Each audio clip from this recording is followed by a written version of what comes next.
J'attends ce moment depuis maintenant plus d'une heure parce que j'ai rêvé à lui la nuit dernière. C'est fucker les rêves. Des fois dans la vie, essayez pas de comprendre, mais c'est vrai ce que je vous raconte là. Je rêvais à Fred Bérard, qui, si vous ne l'avez jamais vu, allez voir son profil. Il y a une chevelure. Il y a une chevelure. Et je le voyais, demandez-moi pas pourquoi, sur ma motoneige.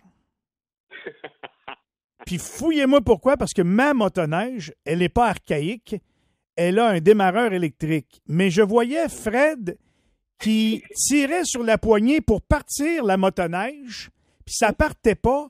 Et la raison pour laquelle il était pas content, c'est parce que tant que la motoneige était pas partie, on pouvait pas aller à la radio. C'est comme si le moteur de la motoneige faisait en sorte qu'on rentrait en onde tous les deux. Puis j'étais là, envoie Fred, crains que je vois le vert. Il est l'heure, puis il craquait, puis il me regardait, puis il était là, ben mec, je veux, mais ça marche pas, puis brum, brum, brum. Et je sais pas trop, l'image est partie comme ça, c'est fini de même mon rêve, je sais pas. Salut Fred. OK, bon, deux affaires, là. La première, oui. c'est que c'est pas tellement un rêve. Ça pourrait très bien arriver dans la réalité que je ne sois pas capable de partir à skidoo si on va partir avec ça. Ça, c'est officiel. Ça, c'est un. Incluant ton démarreur à distance. Ça, qu'on ne soit même pas à tête, il n'y a rien de vraiment particulier à ton rêve. Deux, quant à ma chevelure, je suis allé justement sur la coiffeuse la semaine passée et ça s'est très mal passé. Fait qu'on va attendre un peu avant de prendre des nouvelles photos. Non, ça m'intéresse, là. Ah oui, non, ça va faire, là, ça va, là, c'est bon. Pour le vrai, compte est complet. T'es sorti de là déçu? Non, pas déçu. Catastrophé, là. Tu comprends-tu? Le pauvre gars, il me dit là, voulez-vous que je coupe ici ou là? Ah, ben, j'y coupe un peu plus parce que on va venir ici aux 2 semaines. Et puis là, il dit là, ça n'a pas d'allure, là. Tu y retourneras plus jamais. C'est pour ça que j'aurais aimé mieux le laisser plus long. Je dis, ouais, OK, mais là, c'est parce que tu m'as laissé décider. Ah, ben là, c'est une question de goût. Je dis, ouais, mais il n'y a personne qui a ce goût-là, là. J'ai l'air d'une fille de 6 ans, là. Ça marche pas, là. Fait que, en tout cas, bref, quand je me cache, là, on va ressortir un jour. Aïe. C'est une belle collection de casquettes de baseball. Et là, ton look rockstar, ça marche plus là, hein? Non, tu comprends pas, là. Non. Tu diras à Josiane pour la photo de Cogeco, on va attendre encore une couple de mois. En janvier? 2026, peut-être. Bon. Ça va bien. Bon. En tout cas, écoute, c'était ça mon rêve, puis c'est très réel. C'était ces petites heures du matin, c'était juste avant de me lever, puis j'ai dit, j'ai pas réalisé sur le coup. C'est quelques heures plus tard où je pensais à l'émission, j'ai dit, OK, Fred, il va parler de quoi? Puis là, ça m'est revenu. J'ai hey, Fred, ben oui, toi. Fait que voilà, fait que je te raconte ça. Écoute, j'ai perdu beaucoup de temps pour le rêve, mais là, je t'imagine, t'as l'air tu me dis une petite fille de 6 ans. Je t'imagine. Ben, garçon, là, c'est pas important, mais j'ai l'air de sortir de la garderie, mettons. Là. Je t'imagine à l'école quand t'étais jeune, toi. Partais-tu avec ta boîte à lunch, Fred? Oui, j'avais une coupe comme j'ai là, d'ailleurs. Ta barouette, hein? Ouais, non, comme quoi que on revient toujours aux sources. Oui, j'avais ma boîte à lunch, puis je suis content que tu poses la question. Et ça fait longtemps que je me suis pas semi-fâché à ton émission, Michel, mais je pense que je suis le bord de le faire. Tu m'as te dire pourquoi. Parce qu'on est tellement obsédé par des niaiseries qu'on oublie souvent l'essentiel. T'imagines-tu, là, à Québec, là, il y a un comité parlementaire, là, à la demande de Saint-Pierre Plamondon, là. Il y a un comité parlementaire qui est en train de s'interroger avec des sages, là, les appelle-t-on, sur qu'est-ce qu'on fait avec les toilettes mixtes. Hey, ça, c'est important. Ça, c'est de l'argent bien investi. Ça, là, ouais. Pas franchement, des toilettes mixtes, j'ai bien hâte de savoir la conclusion. Pendant ce temps-là, il y a, écoute-moi bien, là, il y a un enfant sur 5. Oui. Ça fait 20 ça, si je sais compter, là. Oui. Qui a faim à l'école. 1 sur 5. Que le ventre gargouille, là.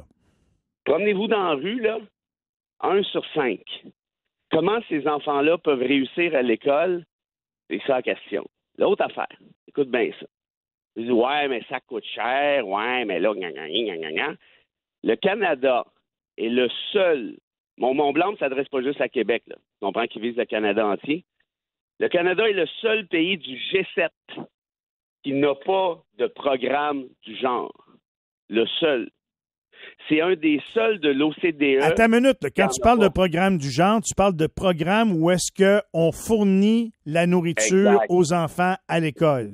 Moi, j'aurais dû le dire, mais oui, effectivement, il y a plusieurs possibilités, mais l'essentiel, c'est par exemple un repas par jour sur l'heure du midi où il y a une possibilité d'offrir le petit déjeuner puis 2 collations, puis bon, tu vois, il y a Oui. des trucs du genre. Oui, Tu un peux programme de pratiquer. ce genre-là, oui. Écoute bien ça. Le Canada est le 25e pays sur 41 en matière d'insécurité alimentaire chez les enfants. 25 sur 41. Un pays riche comme le nôtre, avec un budget de 450 milliards par année, on n'est pas capable d'assurer ce minimum-là. Imagine l'égalité des chances. Imagine comment un enfant peut réussir s'il s'en va à l'école puis il a faim. On est capable d'avoir faim, toi puis moi, on sait c'est quoi, là? Ben, vas-y, ponds quelque chose, travaille, étudie, concentre-toi. Je veux dire, c'est d'une débilité profonde. Et là, il y en a qui m'écoutent et disent, OK, ouais, c'est bien beau, là, mais combien que ça va coûter encore, ce cossin-là? On va vous dire combien ça va coûter, vous allez voir, c'est pas bien sorcier. L'IRIS, qui est un institut très respecté, les a sortis les chiffres. Pour le Québec, ça coûterait 1,7 milliard. That's it, puis that's all. Là, ils disent, hey, c'est beaucoup d'argent, 1,7 milliard. OK, c'est beaucoup d'argent. Premièrement, cet argent-là, il retourne dans les poches des producteurs locaux. Hein. Chaque école aurait son réseau, là, nécessairement. Oui. Fait que les producteurs de Gatineau, les distributeurs, les agriculteurs, bon, bref, tout ce que tu veux. Les conducteurs, name it. On a versé l'année passée 3,9 milliards au Fonds des générations. Les risques proposent de prendre même pas la moitié de ça pour couvrir. Le Fonds des générations, ça dit, c'est pour les enfants, là, pour les générations futures, mais ça serait peut-être une idée. Pour le reste encore, je vais rappeler ceci. On a dépensé, ou on voulait dépenser plutôt, et on veut encore dépenser parce que c'est revenu, pour la 6e fois, 10 milliards pour un 3e lien. 8 milliards a été claqué dans une patente à gosse suédoise qui s'appelle Norvolt, puis est en train de sacrer le camp. 8 milliards. Les derniers chèques électoraux, tu te rappelles que j'avais le piton collé? Oui, le 800 piastres. Oui, ben je l'ai encore, le piton collé. Entre 7, 8 et 10 milliards de chèques électoraux pour acheter le vote. On pourrait parler du milliard qui avait été promis aux médecins spécialistes, hein, le milliard de plus, là, parce que plus. Oui, vous pouvez vous incorporer, oui, vous allez avoir les augmentations des fonctionnaires. Voici 1 milliard supplémentaire, puis voici ça. François Legault avait promis de déchirer cette entente-là. 0 est encore là, paf, ça a été versé, merci, bonsoir, puis personne n'en parle. En d'autres termes, avec une société riche comme la nôtre, 1,7 milliard, non seulement c'est du change, mais en plus, parce que tu investis dans l'égalité des chances, là. Tu permets à des enfants qui n'ont pas les moyens, c'est pas de leur faute, c'est pas la faute des parents non plus. Parfois, on peut dire oui, peut-être un peu, il y en a qui sont négligents, mais la très grande majorité du temps, les parents en arrachent puis font de leur mieux. Puis avec l'inflation, ce que je suis en train de te dire là, c'est x2, x3, x4, x5. Là. Tellement. Les taux d'intérêt, l'hypothèque, l'inflation, tout ça ensemble, ben t'as raison là, pas à peu près. Regarde dans les banques alimentaires, ils fournissent plus, là. Puis c'est pas juste des assistés sociaux ou des gens qui sont sur le chômage. Non, avant la pauvreté, là, c'était ceux qui avaient plus de job, ceux qui avaient des problèmes de santé mentale, des problèmes de consommation. Maintenant, la pauvreté, il y a du monde qui travaille tous les deux à la maison puis qui n'arrive plus, là. Ben exactement. Puis toi, là, il y en a qui disent oui, mais ça existe des banques alimentaires, puis il y a des programmes comme ça, puis ci, puis ça, puis c'est vrai. Sauf que t'imagines-tu la stigmatisation? Ah ben, allez, là, puis moi, là, j'encourage ça, j'ai zéro préjugé, là, mais je peux, mais zéro puis une barre. Mais je peux comprendre que quelqu'un... Qui te regarde de plus bas parce que tu fréquentes une banque alimentaire. Ben, évidemment. Fait que là, tu dis, regarde, au lieu justement de garrocher des chèques électoraux, là, en nono, là, juste pour dire, hey, votez pour moi, là. Hey, écoute, ils ont donné des chèques à du monde qui faisait 100 000 $, là. Sérieusement, là. Fait qu'au lieu de ça, tu prends cet argent-là, puis là, ce que je dis là, je n'apprends rien à personne, là, c'est pas du génie nucléaire, mais tu prends cet argent-là, tu payes justement des écoles, tu payes des producteurs locaux et ainsi de suite.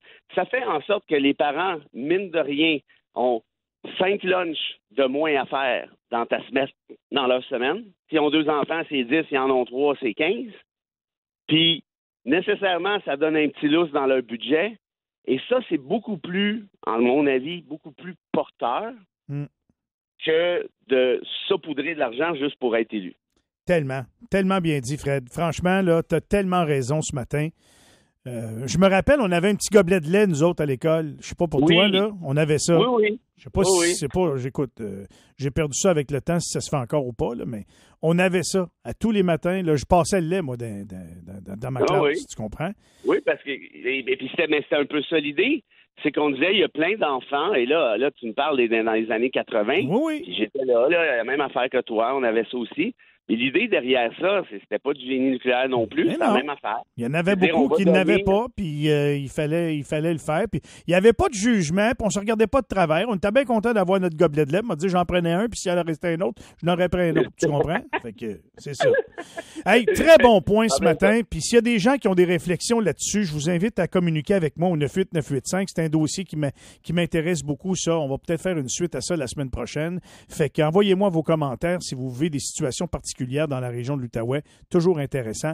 98985. Fred, c'est vendredi. Oui. À défaut d'aller crinquer Saint-Skidou, as-tu une petite citation? J'ai une citation, puis juste avant, juste finir en disant, tu sais, on a de l'argent pour tout puis pour rien au Québec. Tellement. Pour tout puis pour rien. Puis souvent, c'est bien investi, là, c'est pas ça que je sais, mais souvent, ça ne l'est pas. Mais ça, si s'assurer que nos enfants n'aient pas faim à l'école, n'est pas une priorité, ben moi, je reconnais pas ma nation. C'est ça que je te dirais. Et pour la citation, tu vas voir, il y a un lien direct.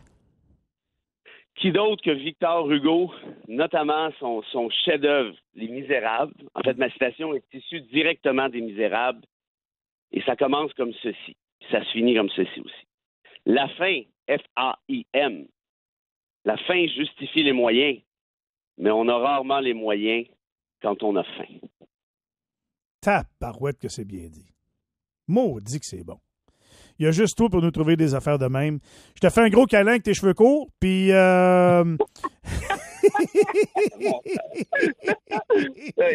Aussitôt que j'ai raconté ma petite anecdote, je me suis dit, ça, c'était épais, solide d'aller compter ça.